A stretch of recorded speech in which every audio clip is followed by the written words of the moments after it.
Hi everyone, hope everyone's doing good. I've just released my visual EP. I forgot what I was going to call this 2 days ago. Please check that out if you haven't already. It's on my music channel. I've linked it below in the description. And if you want to find out more about that project, I've also linked the video I did on this channel talking all about why it's an important project to me. Please go and check them both out. On to today's video, I'm going to talk to you guys about my anime 3x3. It's a way to display like your 9 favorite things of a subject. I think you learn a lot about a person through what they put on their 3x3. So let's get it going. Number 1 on my 3x3 is Toriko. Toriko is set in what is known as the gourmet age, which is like in this world, everything revolves around food and making like tasting the best food and doing whatever you can to prepare the best food. And we follow one of the 4 heavenly kings, Toriko, and he is on the mission to complete his full course menu of life.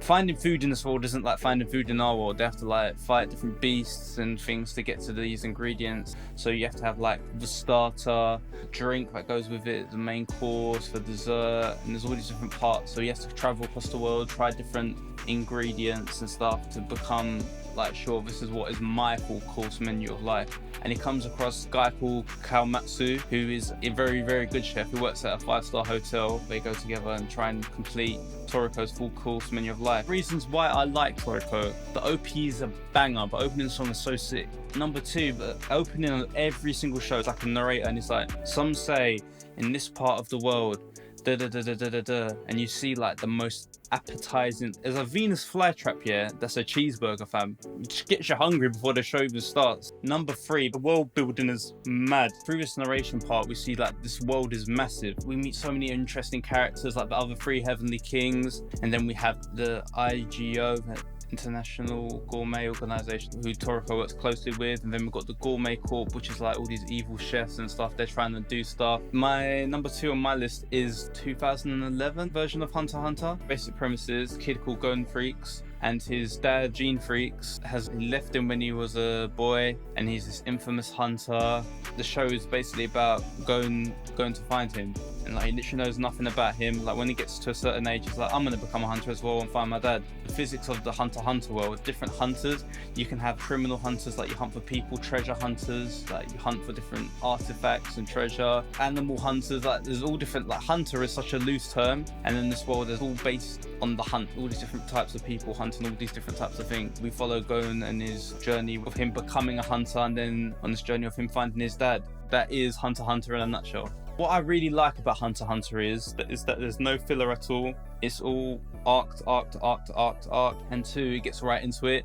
The first episode starts off with, I think it's Gon's 14th birthday or something, and he goes to take his hunter exam, because in order to become a hunter, you have to take the hunter exam. And it's just his journey of like, he gets on the ship, meets these 2 people, Kurapika and Leorio, and they're also taking the exam, and like, dope, let's go and take this exam together. The arcs are very sick. It's one of those shows, yeah, when you go to an arc, you're like, oh, this is the best arc I've ever seen. And then the next arc comes, you're like, oh no, this is the best arc I've ever seen. And then the next arc, and it gets better and better. Finally, because the manga's not complete right now, it's on hiatus, the way they ended it in the anime felt pretty complete to me, at least. For an anime, from start to finish, you can feel a sense of happiness, I guess, a sense of completeness when you finish it. Number 3 is Hiyoka. Hiyoka follows this student called Oreki. He's very smart, but he's hella lazy. Unless he has to do something, he won't do it. And he joins his high school. Best way I can describe it, he's a Sherlock Holmes type character. He joins the Classics Club, which is like Classic Lit Club, because his sister, who like was much older than him now, went to the same high school, and she was part of the Classics Club, and she said, you should join the Classics Club as well, like it's your sort of thing. Comes across this girl called Chitonda. When she notices his skill to deductive reason, she says, I need your help. She's part of the Classics Club as well,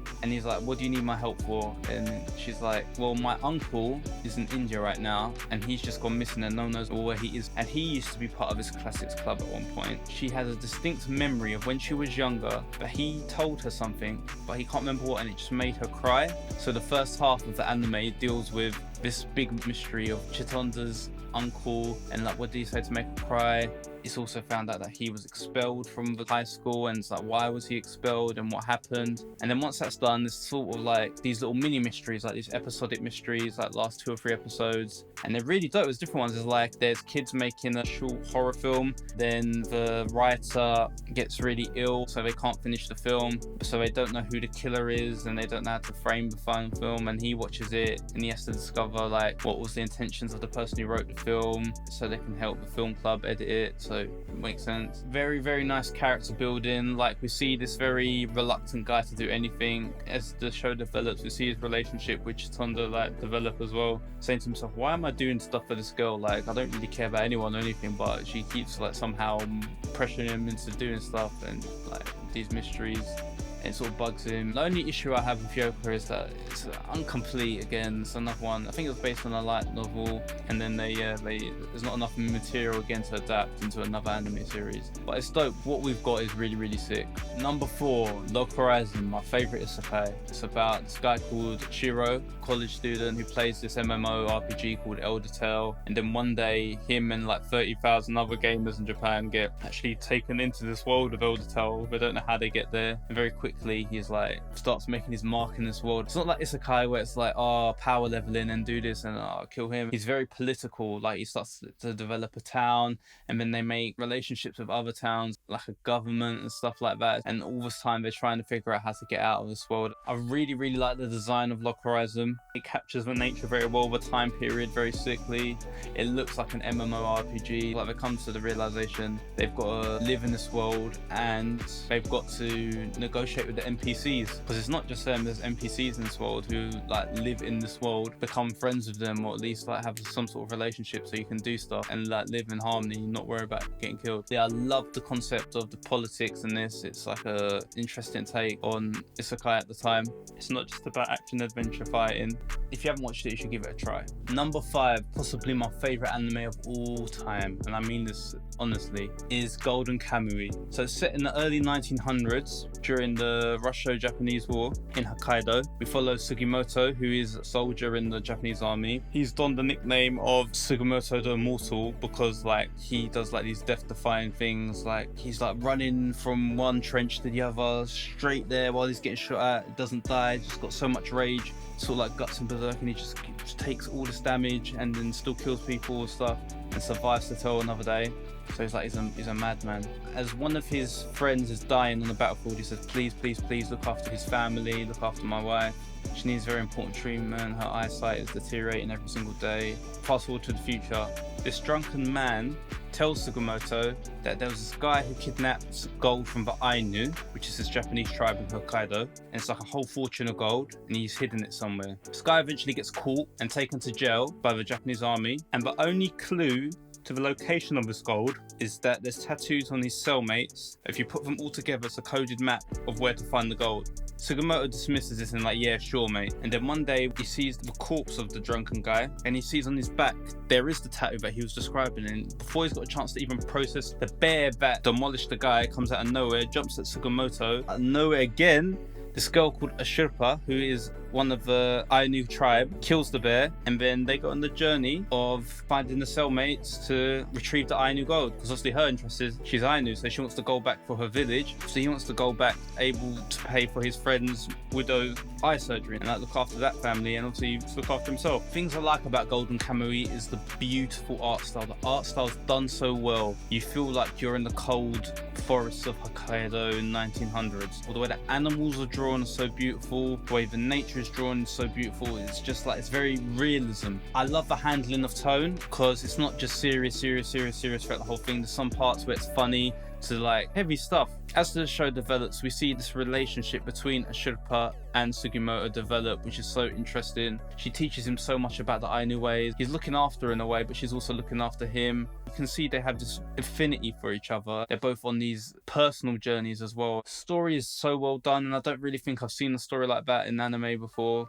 Next is Eden of the East, or Higashi no Eden. There's this girl called Saki Morimi. She's standing outside the White House in Washington on like a trip away from Japan by herself. She's getting grilled by police, and then out of nowhere this random Japanese man naked runs across the road. They all start chasing him. Somehow they reconvene. She says, "Oh, thank you, like, who are you?" And he's like, "I can't remember who I am." And they check his like license, and it says Akira Takazawa. And then he realizes that must be his name. And he has a phone with 8.2 billion yen on it. I think he either gets a phone call or message, but somehow he finds out that you have to use this money to save the world or you die. So they go to Japan, and the whole story is about them spending the money, who gave him the phone, and all this sort of stuff. Why is he naked? Why can't he remember who he is? And filling in those mysteries.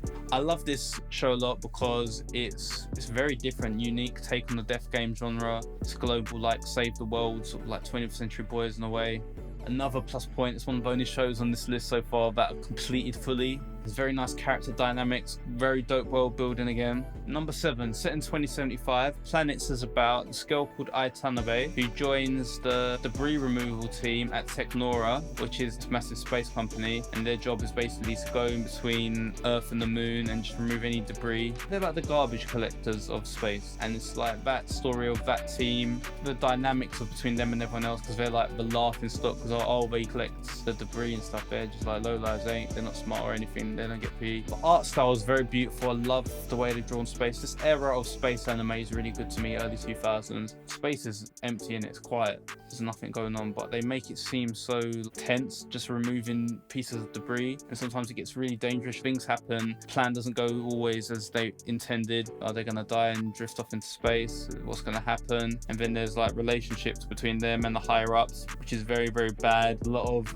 politics, as always, of why certain things can happen, why you can't remove that debris. It's one that you have to get into. It's complete and it's a very satisfying ending. Number 8 on my list is Black Lagoon. It's set within Rangpur in Thailand. We follow Rokaru Okajima, which is a Japanese businessman. I think he works for a shipping company. And then he goes on a delivery trip in Southeast Asia. The ship gets hijacked by a group of mercenaries called Black Lagoon. They try to use him as a bargaining chip to be like, if you don't do what we say, we're going to kill him. And then it sort of flops because business don't care about anything. They're like, if you need to kill him, just kill him. So he tries to get his way out of that, be like, can I just join you guys? And he does. He follows Rokaru's time at Black Lagoon.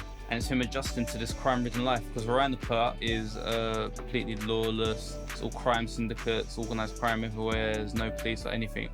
What I like about it is very, very realistic. It's not like a million bullets in the chamber. Now he's joined them, so he's going to have a gun as well, and he's going to be able to shoot everyone and everything. No, he's still Rokaru, the guy who used to work for the shipping company. He's just doing the crime thing now as well, you know what I'm saying? He's not going to suddenly be like a master gunman. Do this, he's heartless, he attacks people and all that. No, it's still him. It's a very realistic depiction of what someone like that joining that sort of environment would be like. Number 9, my final one on my list, is Denna Coyle. It's set in Daikoku City in the near future, where augmented reality is a big part of life. We follow this middle school girl called Yuko and a family who recently moved to Daikoku City despite rumours of people disappearing. In Daikoku City, her grandmother is notorious. She runs a shop called Magasia, which develops illegal tools to tamper with the virtual world. On the side, her grandmother has a detective agency called Coyle, in which she hires like middle school students around Yuko's age to go and investigate signs of corruption in the virtual world and fix them.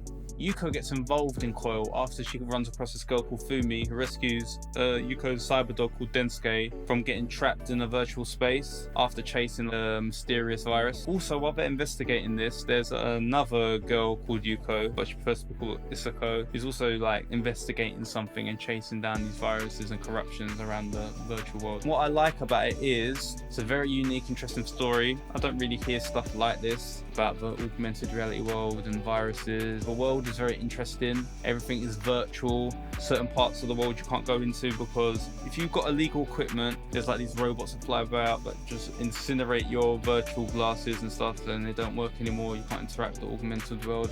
Very, very nice pacing, but in mystery for like 99% of the show.